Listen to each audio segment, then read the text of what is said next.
Welcome to The Missing Key, the podcast where I, Edie Wellfleet, fractional CTO, founder of Keyboarder and self-proclaimed tech janitor, turn startup tech chaos into scale-ready clarity. Today we're breaking down the magic of MVPs, or minimum viable products. We'll cover why starting small is a smart move, how to build your MVP the right way, classic mistakes to avoid, and some famous MVPs that turned into household names. Buckle up, Buttercup. This ride is full of practical tips to save money, time, and your sanity. Let's get started. So MVPs. No, it doesn't stand for most valuable player, although that's a common mistake. MVP stands for minimum viable product. Imagine it as the simplest version of your product that works and solves a real problem, a basic bicycle versus a fully loaded sports car. Why start small, you ask? Well, most leaders have grand visions. They want their product to do everything under the sun, but that's a surefire way to burn through cash and time without even knowing if your idea floats. First off, saving money. Building out a full-fledged app costs a mountain of cash. We're talking hundreds of thousands of dollars. Instead, an MVP lets you test your idea without breaking the bank.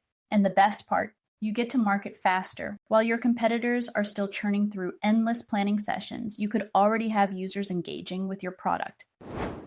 You see, your MVP is a learning tool. You might think you know what features people want, but chances are you're off the mark. That's the beauty of an MVP. It's your cheat sheet to discovering what really matters to your users. All right, let's move on to how you actually build this MVP. Step 1, define your one big problem.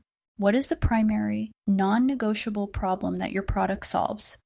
Jot it down in one crystal clear sentence. Every feature you add should help address this problem. If it doesn't, save it for later.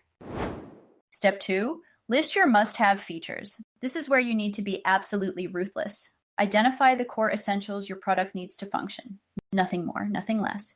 And hey, keep those nice-to-have features in a tool like Canny.io, where users can vote and help you prioritize them for later. Step 3, build the right team. This is a place where many get it wrong. Don't just hire engineers and expect them to work miracles. You need a well-rounded crew, a product owner to define your vision, a project manager to keep the trains running on time, and a QA, quality assurance team to ensure everything works like a charm. Your engineers will thank you. Step 4, set up a simple process. Even if your team is tiny, you need a basic agile framework. Work in 2-week sprints. This helps you see real progress and keeps things from stalling. Trust me, guesstimating deadlines is a recipe for trouble.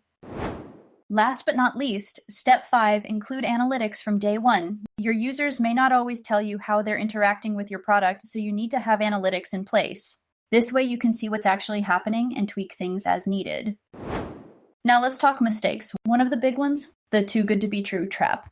If someone offers to build your MVP for a fraction of the cost everyone else quotes, run the other way. We've seen companies waste $60,000 on unusable products because they went for the bargain option.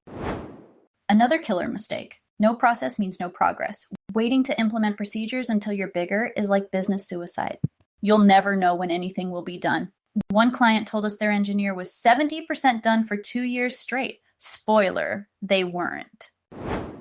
And let's not forget the we'll fix it later lie. Later never comes. Build sloppy code now and it'll haunt you as technical debt slowing you down as you grow. Do it right from the start. It's not just good advice, it's a lifesaver. Ever wonder how the big names got started? You'd be surprised. Amazon was just a simple website selling books. Twitter. It began as a text message service for one company's employees. Dropbox didn't even have a working product. They made a video demonstrating their concept before they built anything. These giants took the MVP route, and look where they are now. So before you launch, here's your quick MVP checklist. Make sure your MVP solves one core problem really well. It has to work. People need to sign up and use it without issues. Make sure you've got basic analytics to track user behavior. Include automated testing to ensure core functionalities don't take a nosedive. And remember, it needs to be built by a proper team, not just engineers. Conditions like these are what make or break your MVP.